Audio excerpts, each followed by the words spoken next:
monsieur. Oui, donc très bien. Donc tu commences par la fonction recherchée par nom. C'est une fonction qui renvoie le nombre de contacts trouvés, qui porte le Oui, nom non. oui. Et La fonction. quel est le rôle de tableau des indices?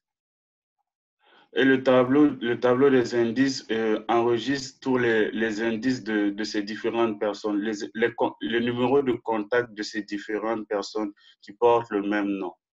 Voilà, donc les indices des contacts trouvés, c'est-à-dire les contacts qui portent le nom non. Oui. D'accord.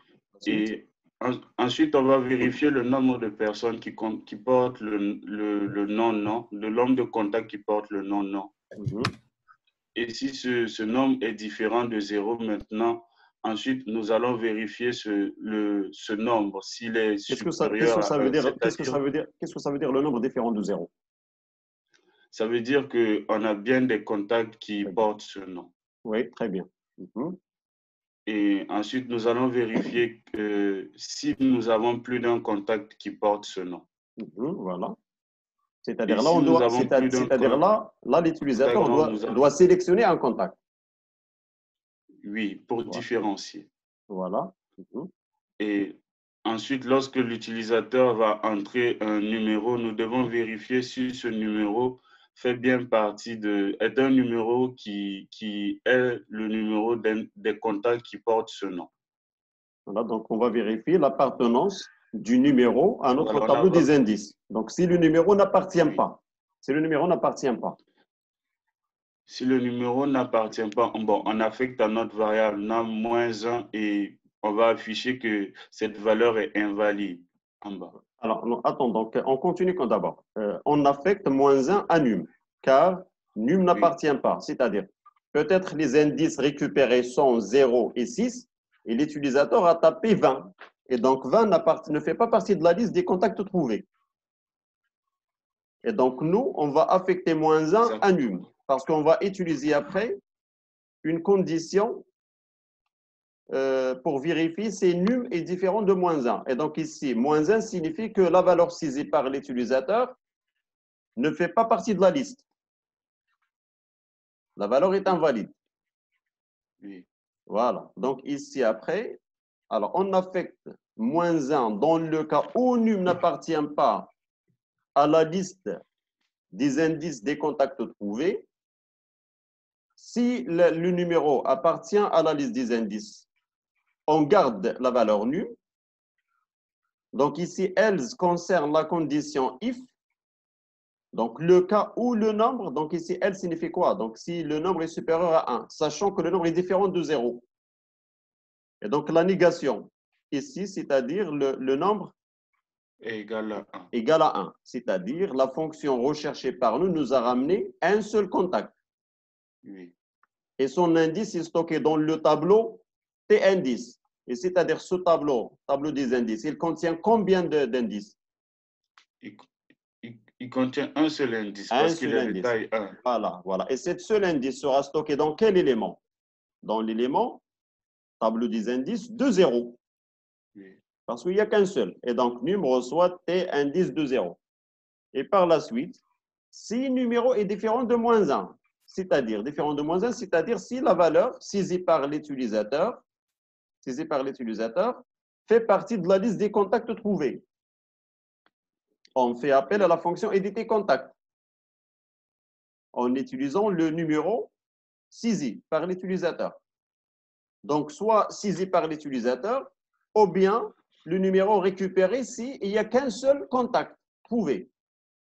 Oui. Voilà. Et donc, si le numéro est égal à -1, on affiche valeur invalide. Très bien. Alors, vous, avez-vous des questions, s'il vous plaît? Est-ce que vous avez compris le principe?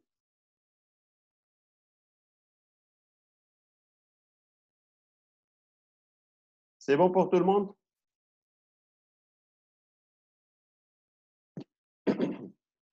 Et donc aussi, votre collègue nous a proposé d'utiliser la boucle do while, c'est-à-dire on va continuer à demander à l'utilisateur d'entrer une valeur valide.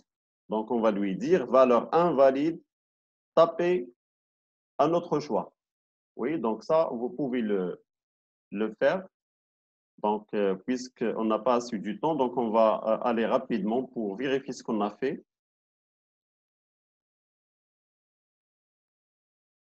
Donc, ici, l'appel a modifié contact. Et donc, maintenant, on va vérifier. Alors, il y a une erreur quelque part ici. Recherche. Alors, recherche par nom.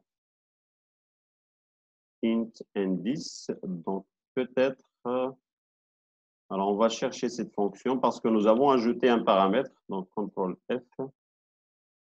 Recherche par nom. Donc, ici, c'est bon. Il y a 3 paramètres. Ici, voilà, il manque une valeur ici. Parce que recherche par nom attend aussi un tableau.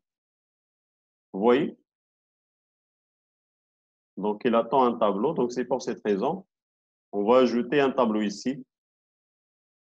Donc, virgule, tableau des indices. Donc, T indice.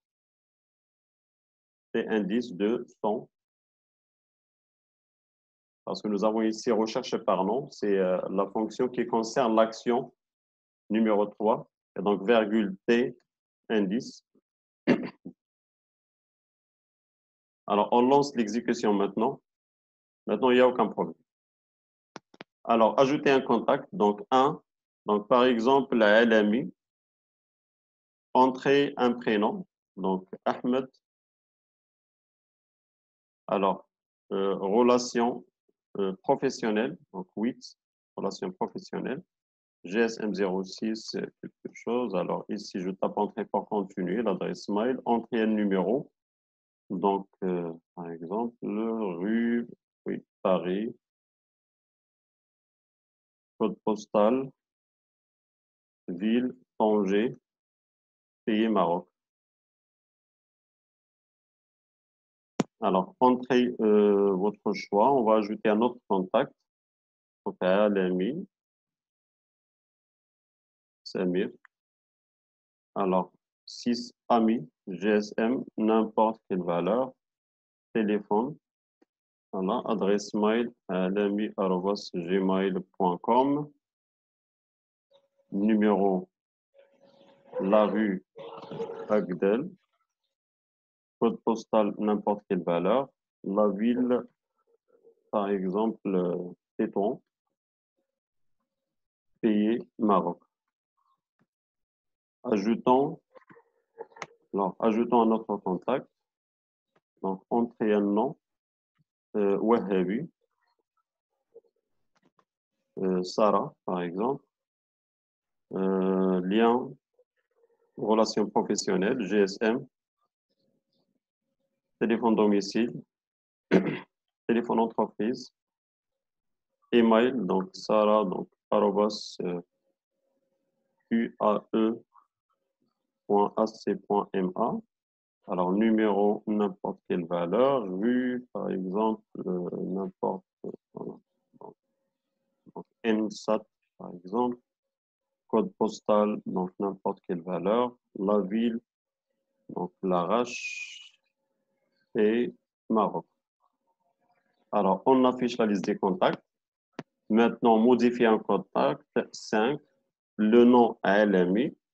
Donc, ici, il y a 2 contacts. Alors, entrer le numéro du contact à modifier. Donc, je tape 5 ou bien je tape 2. Alors, nous, ici, on n'a que 0 et 1. Donc, on peut lui afficher ici, entrer un numéro du entrer un numéro de contact et on lui affiche la liste du numéro. Alors, ici, valeur invalide. Regardez, valeur invalide. Entrez votre choix 5, modifier un contact à LMI. Donc, je cherche à modifier le contact numéro 1. C'est à LMI Samir. Donc, je tape 1.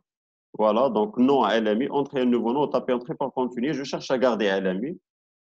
Prénom Samir, je garde le prénom. Le lien ici de parenté, c'est un ami. Entrez un nouveau lien, au tapez -1 pour continuer. Donc, je vais modifier la relation, le lien de parenté. Donc, c'est une relation professionnelle. Donc, je tape 8. Ici, ça, c'est des informations sur l'adresse. Je garde le numéro. Ici, la rue. Donc, entrer une rue, au tapez entrée pour continuer. Je tape entrée. Code postal. je le garde. La ville, donc je modifie la ville. Par exemple, la ville Rabat. Pays, Maroc, je garde la valeur. GSM, donc 0666666, j'ai modifié la valeur. Donc, je garde les mails. Téléphone domicile, j'ajoute un téléphone, un numéro de téléphone. Voilà. Entrée, un téléphone entreprise ou taper entrée pour continuer. Donc, j'ai tapé entrée, je vais garder donc pas de téléphone d'entreprise. Alors maintenant, on affiche deux. Nous avons modifié ici à LMICME. Donc, voilà, maintenant, c'est relations professionnelles. La ville et Rabat. Et voilà. Nous avons ajouté téléphone domicile lors de la modification. Et voilà donc le principe de cette fonction modifiée. Alors, est-ce que vous avez compris le principe? Donc, 7 pour la fermeture. C'est bon, vous avez compris le principe? Oui, monsieur. Voilà. Et donc, pour la suppression, comment vous allez procéder pour supprimer un contact?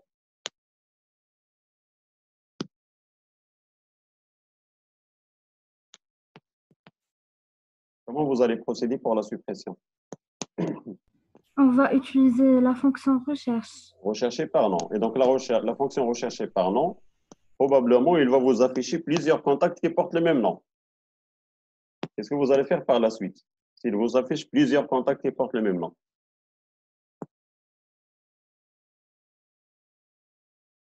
On utilise le numéro de chaque contact. Oui, donc le numéro du contact à supprimer. Et puis, il faut procéder de la même façon, c'est-à-dire vérifier si le numéro saisi est valide ou invalide. Oui. Et puis, pour la suppression, donc là, on fait donc la suppression normale, c'est la suppression d'un élément, la suppression d'un élément d'un tableau. Et donc, c'est bon pour tout le monde. Donc, ce n'est pas la peine de développer la fonction supprimer.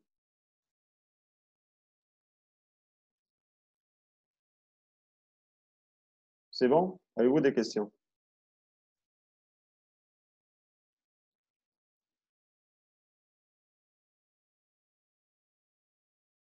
Donc, si vous n'avez pas de questions, je vais vous libérer maintenant. Donc, essayez de développer la fonction chez vous à la maison, la fonction supprimer un contact.